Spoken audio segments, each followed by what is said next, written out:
grosser my house, the more opportunity I give people to practice the fruit of the Spirit.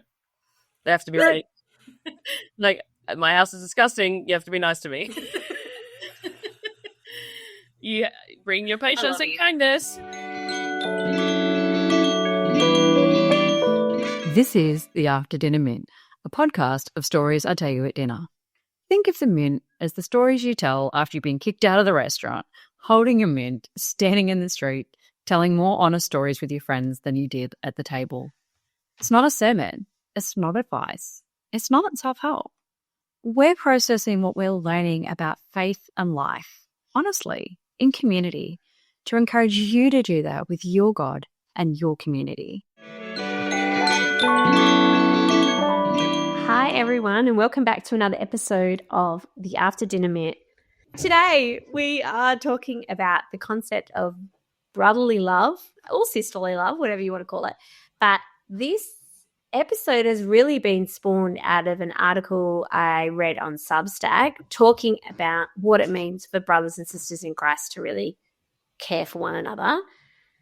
And it got us all thinking when we read it about what it actually means to be brothers and sisters in the church. So let me introduce myself. My name is Brittany. I am a mental health social worker, and I am joined today by Maddie, Beck, and Rachel. If you each would like to introduce yourselves, and then we'll start with our first question. Hey, I'm Maddie. I'm finishing off my theology degree at Trinity and at home with two little kiddies. Hi, I'm Rachel. I am a part-time emergency nurse and a full-time wife and mother. Hi, I'm Beck. I'm the founder of Stories I Tell You at Dinner. I'm a trained... Why can't I do this without laughing? I'm a clinical psych, but I'm currently working in home with my 3 children and terribly bad at introductions every single time. That's okay. It's fun. Good to know you. Why don't we throw it back to you then, Beck, and tell us, what do you think it means to be brothers and sisters in the church? The more I have thought about this over the years, I just reckon there's nothing in the secular world like the church where natural enemies get together and people who wouldn't naturally hang out. And when you spend a lot of time together, what you realize is it feels a lot like extended family. Like you relate to older people as grandparents, and you treat little kids like nieces and nephews. And I think there's something about belonging and have people walking alongside you that is different to, say, like therapy, where you just meet someone once off. You might walk with them intensively for a season, but there's something about the church that's just very different. Yeah, I'd agree. What do you reckon, Maddie? Let me throw it back to you, though. Like, what's the difference, you think, at church, compared to people who have joined a gym and have an awesome gym community? Like, I do find there's people who'll say, like, oh, I just love my gym community. It's the people, like, I see them every week. They encourage me to get fitter. We hang out. What do you really reckon is different in the church compared to those kind of communities? I don't know, because I don't go to the gym. Touché. Yeah.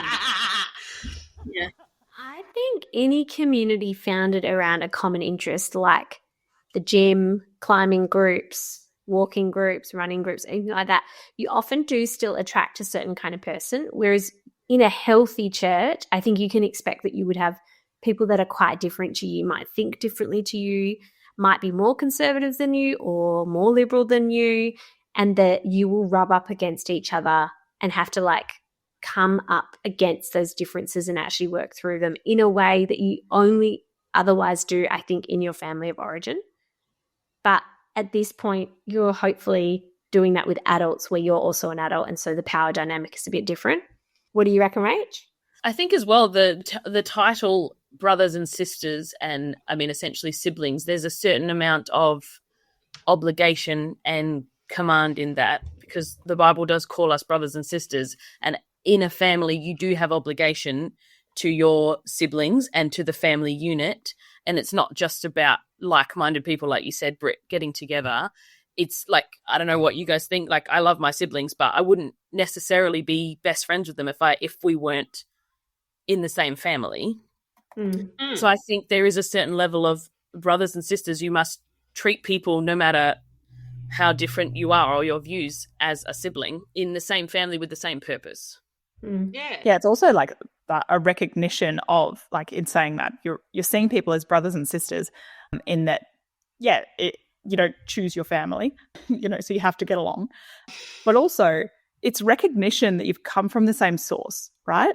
So it's recognition that as Christians, when we say we are brothers and sisters in Christ, it is recognizing that we are part of God's family, that God is the head of our family, and that each person has dignity and worth on the merit of what God has done for us, of us being adopted into his family, not necessarily on their personality or their gym status. We're not choosing who we hang out with. These are family. So I think that's a significant part of being at church too. What do you guys think about in terms of, like, obviously we're speaking as Christians, but have you guys had any experience in other religious communities? If there's similar, I haven't, so I'm just asking. If not, that's fine. But I don't know if there's a similar concept in other, like, organized religions. A similar concept of, as in, like, the brothers and sisters? Yeah, like the obligation to the other people. You go to a mosque. Is there a similar? I don't know. And I know. Yeah, I don't know.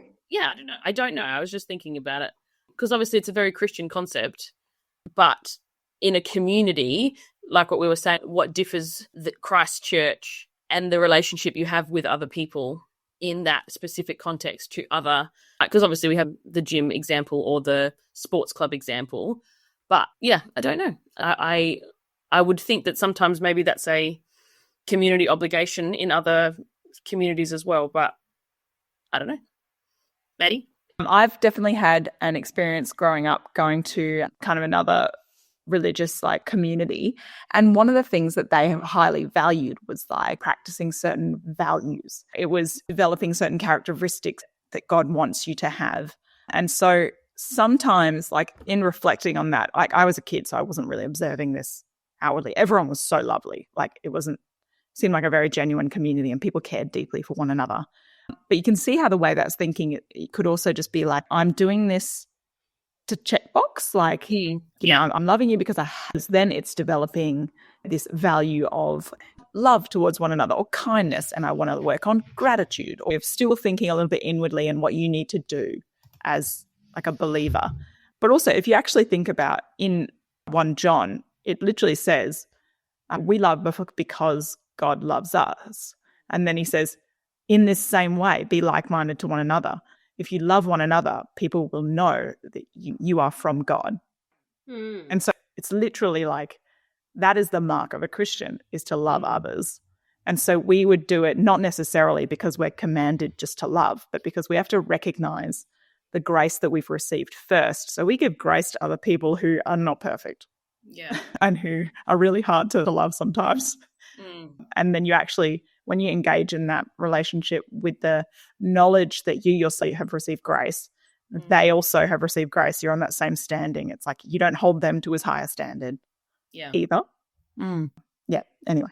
So I can't say I have broad experience, but my kids go to a school where there are, like, a lot of Afghani and Iraqi Muslim people there. It's interesting because when you talk to people who follow Islam, they really want to talk to you about Islam. Like, they really want to have a conversation about, like, what do you wear to church? Like, just about any kind of religious stuff. Like, what do you wear to church? Like, what do you guys do? What day is your church? Like, they're just kind of fascinated. And then because of that, I read one book. I'll link it in the show notes. I think it's called something like How to Reach a Muslim Friend with the Gospel, something like that. Anyway, what was really interesting to me was two things from that book. They said Islam is really legalistic. So, you might theoretically do everything right, but on the day that you die, you do something wrong and you are not guaranteed that you will go to heaven. But also, like, for women, like, there's the things that it says for men, all the things that are promised are for men. Like, there's not even very clearly, like, anything for women, like, about their heaven, anything like that. So there's a very distinct power structure. So when you talk to ladies, you're like, oh, well, when you go to church, and they're like, well, what door do you go in? And I'm like, well, we all go in the same door. and I can kind of wear whatever I want. But they're like, oh, I go in one door and my husband goes in the other one. Or some of the ladies are like, we don't go to church. Like the men go out on a Friday, or they go, but we don't go. Or we have like a Zoom chat. But then my friend's like, I'm very busy. Like my Somalian friend, she's like, I'm very busy. So she's like, I don't really go. Or their kids are getting like Zoom training. Like, you know, they're getting taught the Quran, but like over Zoom by someone else. So it seems, I mean, this is just my rough from talking to mums at the school run and one book. But it is interesting because it doesn't seem the same. Like it doesn't seem so much everyone in a community together. Like there's a very clear power structure. Well, and I guess in that sense, there's not a cross-gender relationships. Like, No. I guess in thinking about this article, you guys all read it as well. Yeah. What were your thoughts about basically the crux of it is somebody's been having a difficult time. They all come together for a birthday and both men and women are able to offer affirmation, love and care to this person. And it's really powerful. Like reading the article, you know, I cried when I read it because it's a beautiful picture of men and women loving each other in a Christ-like way that has not been perverted into having to be sexual at the same time. Yeah. Or I any just kind of like wonder for you transactional. guys. Yeah, it's not transactional. It's to, they say like, we want you to give words to fortify her for her next decade. Like that's such a beautiful picture of somebody giving that gift of words to you. Like what came up for you guys when you read it, if we're thinking about what it means to be a sister to brothers and a sister to sisters, right? The first thing I did think of was that, I mean, there's been 1,000 rom-coms made about it, but that concept of men and women, single men and women can't be friends, or not even single, but, you know, men and women are never really friends because there's always that tension, which I've never really believed in. But I had a conversation with my husband recently. Some of his very close male friends, and I think maybe I have lower expectations for men than I do of women sometimes. But it's like some of our male Christian friends are so kind to me, and I'm not my husband's wife. I'm my own person, and that just their interest in me as a person I feel like the cross-genderness of it sometimes feels more kind because I just assume I'm like, oh, well, I thought you'd want to talk to other men.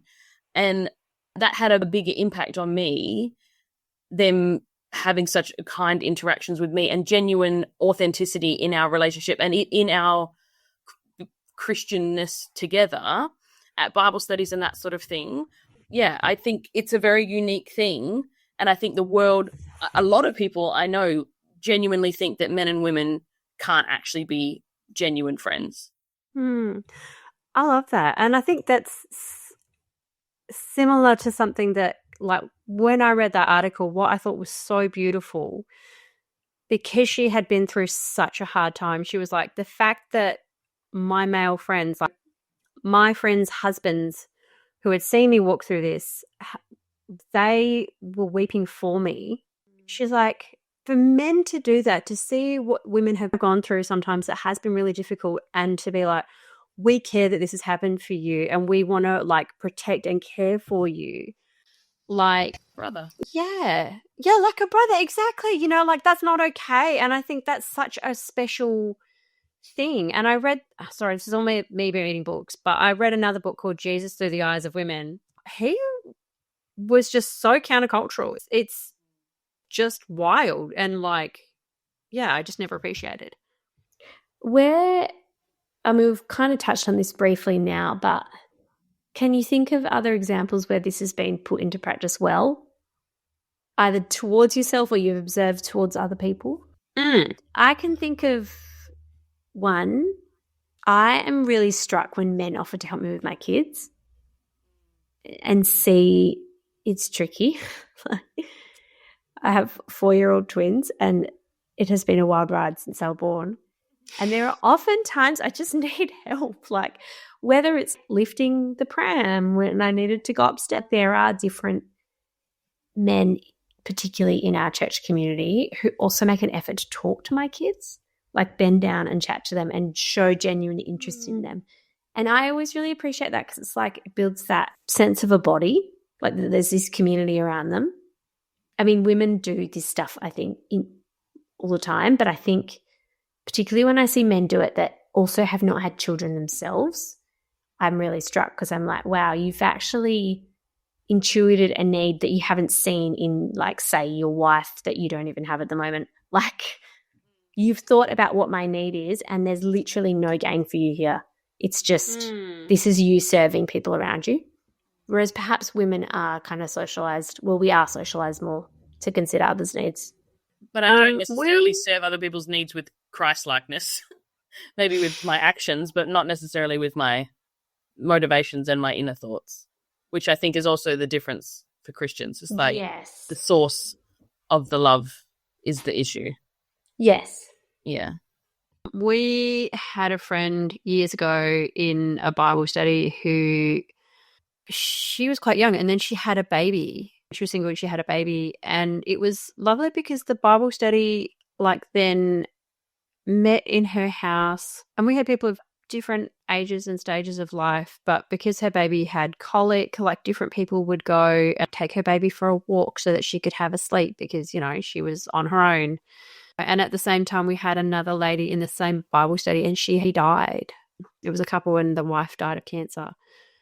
And it was a really hard time in both of those people's lives, but almost in that, it was lovely to see our group, how they really did pull together like a family. We would meet and pray for people and we would bring meals and check in and meet in whoever's house needed to be in. And I think that, it was, I was only newly married, but I think and it's weird to be seeing other people's hard times was a good thing for me, but it was almost a kindness that they let us into it, and it was beautiful to get to see. Yeah, witnessed, yeah.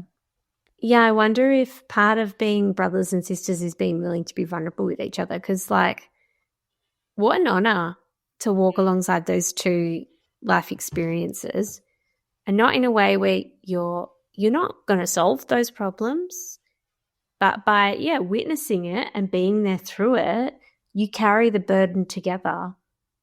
And it's so much less for everyone. And it would have been easier for this older couple to not have all of these younger people in their house while she was so unwell, but she would have them in her house and we would pray for her. And you'd think, what a kindness, even a really horrible part of her life that almost she allowed others in. Yeah, look, I've definitely seen some amazing examples just through church of brothers and sisters in Christ caring and loving one another, and even just thinking about as myself as someone coming from outside the church and joining a young adults group, coming in and seeing that actually it was the community itself that brought me in, because the thing that stood out from other communities was more that there wasn't necessarily the people hung out a lot, they got along, but not everyone was just the cool group. There was a lot of quite interesting people in that mix, but they were never gossiped about behind their back. They weren't openly excluded because they were a little bit harder to get along with. There was none of this kind of, it's easier if they don't come. They were always so openly welcomed. There was never any talk behind people's back. There was always welcome, friendship, genuineness, genuine love between the community. And that was just in everyday life. It wasn't necessarily anything exceptional. But in coming from a high school background where friendships are flaky and it's really easy for one day, someone's friends with this person, the next day they're not. And I went to an all-girls school, so I was familiar with that. Yeah. And so, to actually then be in the church community and going, oh, these people genuinely care for one another, was I can only explain that by there has to be something supernatural in this kind of love that people have for one another. It has to be spirit-led. And so, yes, that's definitely been my experience just in terms of being an observer. But I've seen some beautiful examples of couples coming over to Perth not having any family, having kids, and then really going through a hard time. And another family has almost like adopted them, like an older couple at churches has adopted them and their kids as fill-in grandparents. And this couple's occasionally stayed with them when husband's been away, like the kids have stayed. Like it's been really beautiful to see those friendships just foster. And I actually thought they were related at first. I was like, oh yeah, they must be family members. And I'm like, oh, they're not. They're actually just Christians who love one another and came around. Like, they just came around and invited them over for dinner, got to know them, and just genuinely reached out and cared. And I was like, oh, that's just really, really beautiful. I went to the States when that story literally just reminded me of this. I went to the States when I was 21 by myself because I was trying to prove a point. And I went to a church in Alabama, and this older couple just took me out to lunch. They didn't know me. Like, I was just some random young person who went to their church, and they took me out and bought me lunch. Oh, That's the Australian. Nice. Yeah. that's so nice. Yeah, it was very sweet. Have you guys, in the theme of this, have you guys ever found the concept of Christ as our brother a difficult one to get your head around, in the context of us as brothers and sisters in Christ? And then I've always found like Jesus being my brother is not like a weighty enough title for him. As anyone else know? I've literally never thought about it. Oh, Same. Like, it's never even occurred to me about, like, here's all of these things. You're like, yeah, here's the Prince of Peace, here's the Mediator, here's, 10 gajillion other titles. I've never actually spent any time thinking about that. I don't have. I think the term though is like he is the older brother. Yes. So like you're the ultimate older brother. He's the head of the family. He's the one who gets all the inheritance. And so it's like, like in a patriarchal society, it's really handy that he is the older brother. I find it so, like, after finding out a bit of the context, I don't necessarily think of him as, because I do have a brother as well, but I also have had a lovely relationship with my brother in that when I was younger, I actually shared a room with him, even though he's like 5 years older than me. And my sister's 2.5. She like 2.5 years older than me. She kicked me out. She was like, I don't need you in my room. This is my room. Anyway, so my brother kindly invited me in, and he was the brother that like I would get night terrors and he would come into bed, give me a cuddle until I was asleep, and then go back to his bed. And this is when I was like, oh, that's so sweet. 4, 5, 6. And then obviously he was old enough, he wanted his own bedroom. But he's always had that relationship. So I think of like, Jesus, my older brother, I'm like, oh, that's actually really nice. I always wanted an older brother. That was the dream when I have only sisters. They're all right, but yeah, look, my brother did. I have a brother. I've got both, and it all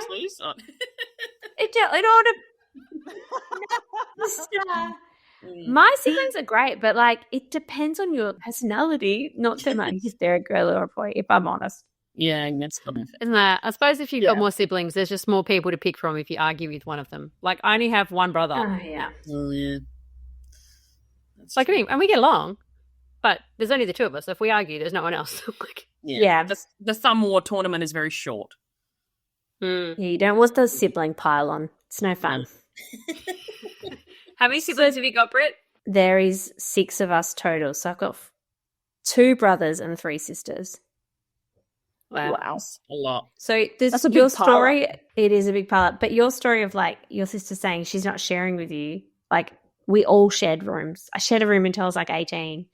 It's just like you didn't get to say the person could be in there. You just had to live with them. Like, there's not enough room, kids. Like you just gotta share. That's a bit like the church. You're like, she was that age. She'd probably still be in your family and have her own room. Yeah. She's incredible. Incredible woman. I love her. She's like my best friend. But anyway. Hilarious. All right, to bring us back on track. Please, Joe, help us. Is there anything you were trying to work on to embrace the idea of the church as family that is different to secular culture? Go back. I'm just going to throw this out there. I'm very much working on hospitality. Not entertaining per se. And this kind of leads me into, I think it's that being like, okay, I'm willing to just invite people in. Like the other day, my friend texted me and her washing machine was broke. And she's like, can I do a load of laundry at your house? I was like, yeah, great, come. And then she was like, because she was there and she was waiting for her laundry, she's like, do you want me to just fold laundry? And I was like, yeah. So then we folded laundry together. And I was like, this is awesome. Why would we not do this more often? Like, she lives around the corner. I was like, why don't we do this? This is great. and also my laundry got folded. But I think it's different to entertaining, and I know that you could smash this one forever, but if I waited for my house to be perfect, I'd never invite anybody over. But also in saying that, if I actually I think I haven't done a lot of like good homemaking because I'm bad at it, so then I don't want to do it. But I feel like actually investing some time and energy into it makes me more likely to want to open my home, because I'm like, okay, it's not insane. So ironically, like, I don't have a problem with inviting people in. I don't have a problem with talking to people because I'm an extrovert, but I am working on my house and my homemaking skills so that I can be more hospitable. Does that? Yeah, that makes I feel like I sense. said a lot of things. I always When think you the admit, grosser my house, the more opportunity I give people to practice the fruit of the spirit. They have to be ready. Like, my house is disgusting. You have to be nice to me. You bring your patience and kindness, and just And come with peace. yes, exactly. Yeah, Please bring cookies. yeah, that too. yeah, Yeah, my fridge is empty. Bring a meal. No. But I mean, it is a vulnerable thing, though. It is like what you say, Beck. It's like you can't wait. Like, you would not do that to a sister or a brother. Waiting to be perfect, you'll never do anything. You would never be a sister or a brother if you are waiting to be the perfect sister or brother. yeah. Speaking of waiting, I think that a big barrier that I find challenging is like the time cost. Because it always takes time to actually be intentional with other people, right? You know, so you could it's not actually efficient at all. Oh, no. And you kind of think, so it's really easy to just feel like your week just fills up. And then it's like, oh, no, I don't have time to invite that person over. Or this person wants to meet up for coffee. Oh, I know, like, I really should. They're going through a hard time. But this morning I feel like I just really need a home day. You know, there's these other things. But then as soon as you actually go, no, these things are really, this is actually really important. And it's the things I'm trying to prioritize above meeting with that person or showing love and kindness to those people. They're not eternal factors. Those things can wait. Like, these people, they're eternal. They're like the family that I'm going to have forever. Like, these are God's people, and God's called me to love them. And that's actually more important and takes a greater priority than me just having a little bit of extra time at home or whatever it is. I think that's that time factor has been probably for me the idea I need to like let go of. I've just had a weird thought. It is on topic, but it's not necessarily answering the question you asked. Is that it literally just occurred to me. Take us to a weird place. It just occurred to me that if and when my children decide to follow Christ, that they will be my brothers and sisters in Christ. And that's weird. But that might be your neighbour. Yeah. They're your little neighbours in your house. Yeah. But I wonder if that's even like helpful to see them that way, in that context of as part of like we're all as part of the body instead of the hierarchy of parent and child. I mean, I'm literally thinking about this out, but I'd never thought about that, of them as my brother and sister in Christ. Mm-hmm. Yeah. I feel like my brain can't even conceptualize these things. And so weird. I'm just like, It's words. Yeah, like I think about my spouse's family and how their parents deeply respect their adult children. Like they're independent people, and you know they do have a different relationship. I feel like right now with young children, it's different to think about them in that brotherly, sisterly way. Yeah, I was just when weird. they need such great guidance. It's a great thought. But you know what? Same. True. Much guidance. That's Jesus looking at us like, no, Yes, he actually is very lovely. Yeah. I reckon sometimes something that is a barrier for me from like acting on that brotherly sister love and thinking about like what to do is, or how to kind of serve other people that are around me, is working out a bit like where to focus my energy. Yes. And I don't mean that I'm like, I have so many friends. Not what I mean. Such a beauty and being so popular. So hard, guys. No, I just mean more like, you know, when you're in a church community and how many people, and then you're thinking, well, where should I kind of slot myself in? should I be someone that thinks about like people that aren't married yet or aren't married at all and kind of adopt them in to my family? Do they even want that? You know, trying to work out where do you kind of go for other mothers? Do you go for people that you get along with? Do you pick the person actually you don't really like very much? Like how do I focus my energies and be wise with the time that I have to serve those that are around me? I reckon even because churches are so often, I know we're saying like the church as family, but often in bigger churches are divided by age. Like it does take a lot of intentionality to make cross-age friendships. Like I had this lovely girl and she, well, I may say girl, she like, you know, she was a young adult. Like she was studying and she was working and she was doing kids ministry. And so she used to babysit my kids and then we would get together and like read like a book of the Bible. And I think we did maybe 3, like not long ones. I think we did actually, no, we did read Daniel to be fair, but we just read it. The point of this is after a while we became friends.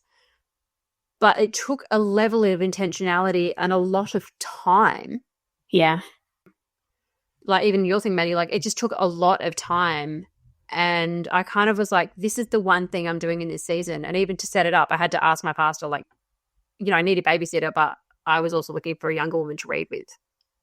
Yeah, it's actually funny you say that because like one of my closest friends is, I think she's like 10 or 12 years older than me, because she really did just take me under her wing when I was like a young married woman newly at the church, and she had her own family.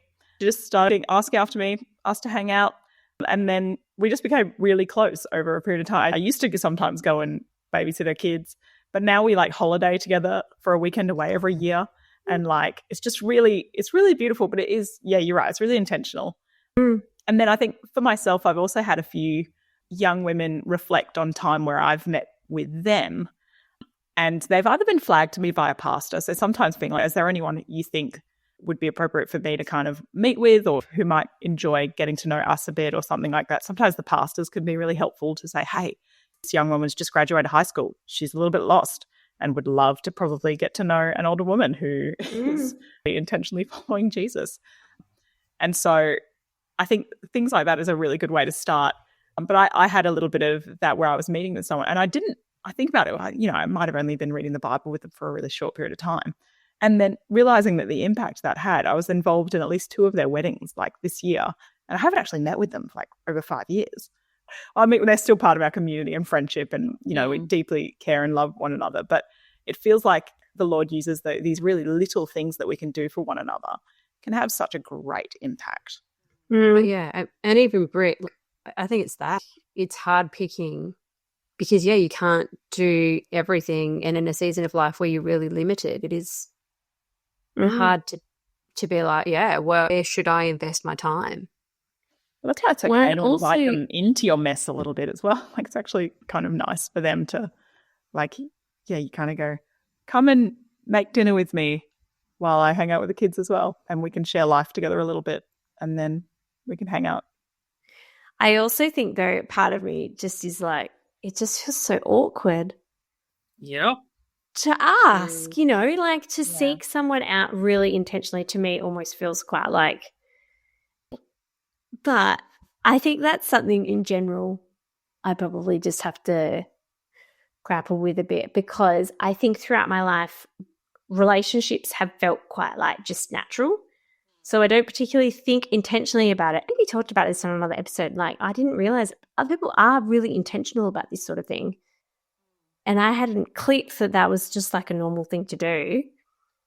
And so in thinking about how to love others, like it does actually take a level of intentionality. I don't think you can be like, oh, it just happened.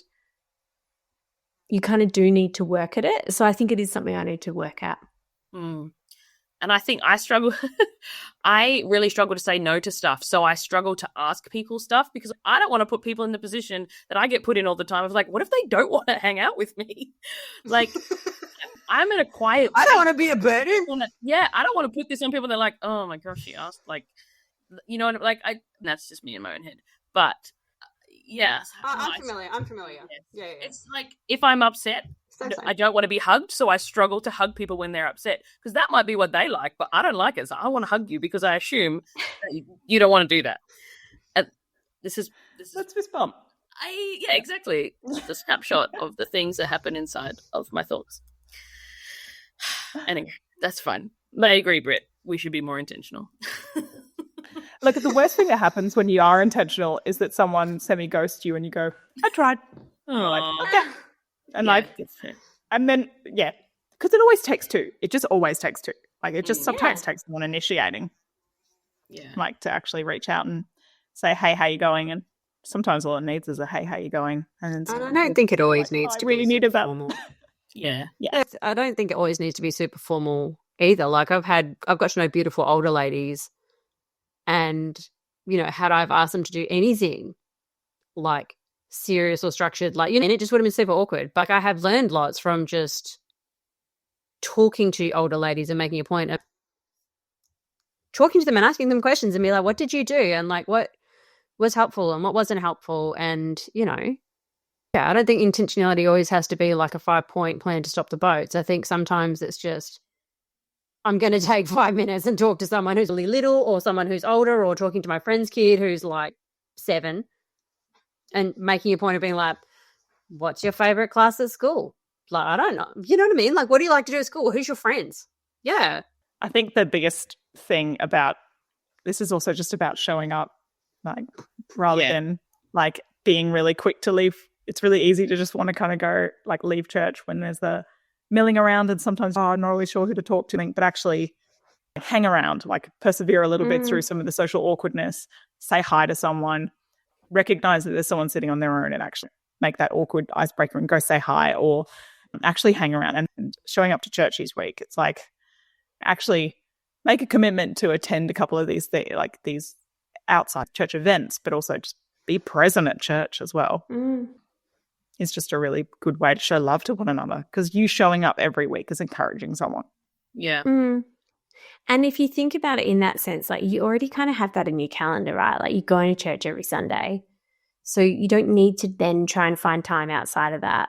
It kind of takes away that busyness barrier. Like, if you're just intentional, even in we have a coffee break, it's like, pick someone different to just say hi to. Yeah. Like, I think maybe it was Roy. I don't know. Maybe because I was a very new Christian when I went to like St. Matt's, and so a lot of the things he said is just stuck in my head. But I do remember him saying, like, they only had like a Wednesday night Bible study and then church. And he's like, we want you to go and be part of the volleyball team, be part of stuff. And when you come to church or Bible study, like, just be really intentional about those times. Solidly practical advice. Yep. So we've kind of touched on this already, but are there barriers we've had to grapple with that anyone can think of beyond the ones that we've kind of just discussed? I don't want to. People are annoying. I would like to pray for like my neighbor in general, but I don't want to have like help me love my neighbor. But then like that specific neighbor, you're like, not that one. Yeah. You're like, oh, I have to learn patience again. Or the person in the Bible. Be careful what you pray for. Like, oh, I have to learn it again. And then you're like, I'm the annoying person to them. And so, you know, there's that. Like, I'm sorry. Yeah, keep going. I think that's as far as the thought went. Weird purity culture has made me hyper vigilant of being perceived as inappropriate with men. So I think I'm very conscious, I think I'm very conscious of how things look yeah. And so I think that's definitely a mental barrier for me. And when I'm just being kind to someone, I'm very conscious of that, because I think that was really drummed into my head of, like, you know, have no appearance of, what's that verse about? No appearance of sin or whatever. And I think I've had a lot of pop culture as well of like, oh, men and women can't be friends. Like, yeah, I think that's definitely a barrier for me. That's so interesting. So yeah, almost going to such an extreme, you don't get the advantages of that brotherly love, or like you almost lose out a little bit if everything is so sexual. You know what I mean? Like, we want to avoid the culture's hypersexuality, and then so we keep each other, we're so far apart that you actually don't get to be friends or enjoy. Yeah. I think I've gotten better at that as I've gotten older and you get older and objectively less attractive, so I care a bit less. It's like, that's fine. I'm less hot and desirable, so I think hopefully that makes this easy. Oh, Ted. I feel like that might not be. And it was completely intentional. She only wants 3 kids. What? No, I'm kidding. Like, I was trying to get out of here and go. But I have some very good male friends, particularly like my friends' husbands, who have helped like get over that of like, I have good male friendships now, and they're all Christians. And I actually really cherish those relationships because it's nice to have another male perspective who's not my husband to be able to bounce things off someone else to go, oh, you have an opinion, and I as a brother in Christ, then I can ask you stuff and I can have a conversation and be a friend and just have a relationship with you without it being weird. Actually, I have to say, you just reminded me of this story. I remember when I was in my early 20s and I was dating someone who was not a Christian, and I thought it was a wonderful idea at the time. And a guy who was just in my group of friends, like I wasn't particularly good friends with him, and he took me out to coffee and he was like, really lovely, really gentle, and he was like, I think you should break up with your boyfriend. And I was like, nah, I don't want to. I'm going to do what I want. And that was a terrible life choice. But I saw this guy like 10 years later. He's now at my church. And I saw him and I was like, thank you so much. You were the only one. I had other friends. You were the only one who was like, I don't think what you're doing is wise. And it would have been so much easier for him to just not have to deal with that. Yeah. You know, to be awkward, to say the thing, but like just kind of thing that a brother would do. Yeah. That's actually pretty impressive that he did that. It was very impressive. Yeah. And with gentleness and kindness, like, you know, everyone's had the church abuse kind of thing, or, you know, heard of those cases of, you know, you shouldn't be doing that. It's dishonoring the Lord. Like, you're like, oh, I don't think that. Like, he wasn't mean. Like, we were friends, but like, you know, in the same group of friends. But he wasn't mean. He wasn't like, you're terrible, nothing like that. He was just like, I just don't think what you're doing is wise. But also, you didn't, like, it's not like you thought that was wonderful at the time either. Like, that was risking a relationship for that. And, like, obviously, you appreciated it in the future. But at the time, he's like, well, I'm going to do what's right and I'm going to say the truth. And, you know, just be like that guy. Yeah. Although, luckily, you weren't like, he must like me. That's also true. Why are you so obsessed with me? He risked you thinking it was like an opening. Oh, yeah, that's true. Yeah, I don't think there was ever. No, it wasn't. It wasn't that. I'm just saying, like, it does take courage to have that conversation with someone and then have to not quickly justify, by the way, I'm not into you. Yeah. You're like, I'm not into you. Don't date me. Just don't date him. Like, to be clear, I think you should be single forever, but don't date him. That's funny. Here's a teapot for one. No. Yeah. Oh, guys. All right. Okay. So to bring it back together. Bring it back. I'm sorry, They help us. What do we think the main barriers are? I guess like not liking people, which is normal. Yeah. Well, some people are harder to love for whatever grates your own personality. Yeah. And so I think we do have to get past our own self, really, in order to care for people as Christ does. It asks us to kind of go beyond just thinking about ourselves. I think we have to also have an accurate view of ourselves as a fellow sinner who has been forgiven much. Yes. Oh, man. Totally Who easy is it to that- think that you're patient if no one ever annoys you. That's You just hang out true. for them if you don't annoy you. I thought I was Who so is it that patient says before I that had quote? kids. Yep. Me too. Look, who is it that says that quote? I want to say C.S. Lewis, but I feel like someone's going to correct it. Yes. But, you know, it's like to become more selfless, you have to think of yourself less. That's just another way. Like, it's just a way to love other people. It's remembering It's it's not true. about you. Yeah, not care if you get rejected. And also not care if you just like not expect they have to be your bestie. Yeah. Yeah. Like literally, like, there's so many commands all through all the letters, and even like Jesus, just to love one another, because it's the mark of the church. Like, it's the thing that makes the church. And so, But what if I'm an Yes. exception to the rule? You're not special. I'm so sorry. Why do you keep telling me this? Jesus still had to die for you. Yeah. Oh. So yeah. So I googled it, and yes, it was C.S. Lewis. The quote was correct. I knew it. Okay, I wasn't just like attributing something to someone else, and then like anyway, I could have said I said it, but I'm not that wise. So, to summarize, we are called to love one another. We need to really think about how to be intentional with that and get past our own self. Think of ourselves less in order to be selfless. Mm.